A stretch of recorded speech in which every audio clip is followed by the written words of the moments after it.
God aften og velkommen til Godnathistorier fra forlaget Landsvalen. I dag vil jeg læse en bog for jer. Det er hyggeligt og lærerigt at læse sammen. Bøger fra forlaget Landsvalen, helt igennem danske bøger. Skrevet som en hyldest til de børn, der bor på landet, der hvor vores mad kommer fra. Find bøgerne på hjemmesiden forlagetlandsvalen.dk. Her kommer historien, filmet i landlige omgivelser, for at understrege autenticiteten i bøgerne. Giv skærmen til ungerne, eller se den sammen.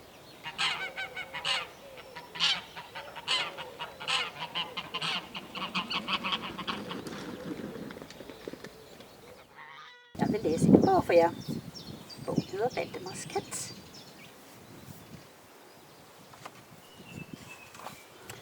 Valdemars Kat, tegnet og fortalt af Line Margrethe Iversen. Og Line, det er mig. Jeg hedder Valdemar og har en kat. Hurra! Jeg vil vise dig min kat, min allersødeste skat. Hov, se, der er en markmus her i vores stuehus. Er den klam eller sød? Er den tam eller død?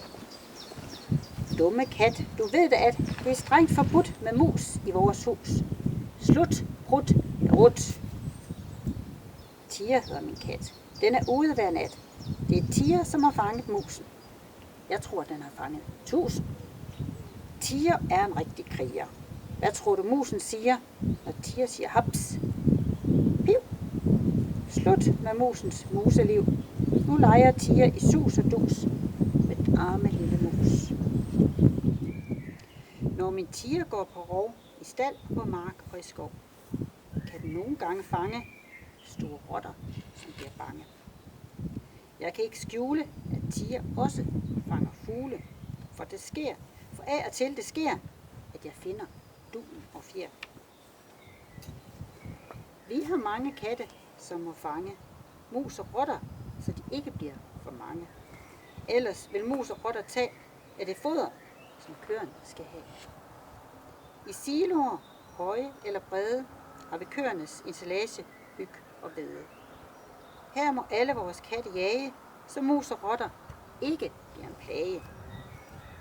Tia bor i vores stalle, sammen med vores køer og kalde. Nogle gange, når jeg vil kigge efter Tia, er den der ikke. Måske er Tia på musejagt, eller også har den så lagt et sted, jeg ikke kan finde.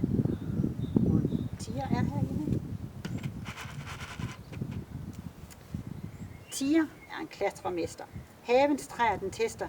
Tia sidder højt deroppe i træernes tynde toppe. Når Tia dem er ned igen, så springer den helt uden vinger og motor og lander på sine kattepoter. En forårsnat kan vi høre, at nogen vræler. Er det en kat? Ja, det er hankattene, der slås. De slås, så de vækker os med deres jammer og klage. Det kan være en værre plage. Kattene bider og krasser hinanden.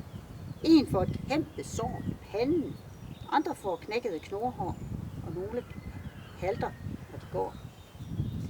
I stallen fodrer jeg katte. Kattene vil gerne pjatte. Det er næsten som katten i sækken, og de vil ikke flytte sig ud af flækken. Prøver jeg at snyde, kommer der sure mislyde. Hurtigt fylder jeg foder i fodertruet for at standse kattefodermisbruget. Mis, mis, kalder jeg. Og der bliver en vild hurlumhej, når kattene kommer løbende i trav, og alle katte siger miau. Efter forårets jammernætter, så går vi og gætter, hvilke hundkatte man får. Søde små killinger i år. Vi mærker forsigtigt på deres maver. Det er som at mærke på julegaver. Det er et rene trylleri. Må der er killinger indeni? Det var alt for denne gang. Håber vi ses igen. Godnat og sov godt.